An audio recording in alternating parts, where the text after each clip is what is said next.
ఈ direct selling విధానంలో ఎట్లాంటి మార్పులు చేర్పులు అవసరం ఉందో, ఎట్లాంటి ఇబ్బందులు అందరూ ఎదురవుతున్నారో నేను గత 10 సంవత్సరాల నుంచి వాటిని క్షుణ్ణంగా పరిశీలిస్తున్నాము.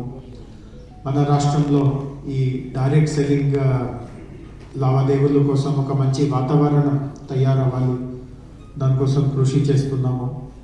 అయినప్పటికీ కూడా కొన్ని సమస్యలు, ముఖ్యంగా సమన్వయానికి సంబంధించిన సమస్యలు, ఎందుకంటే ఈ విషయంలో 3-4 శాఖల మధ్యలో చాలా సమన్వయం అవసరం ఉంది.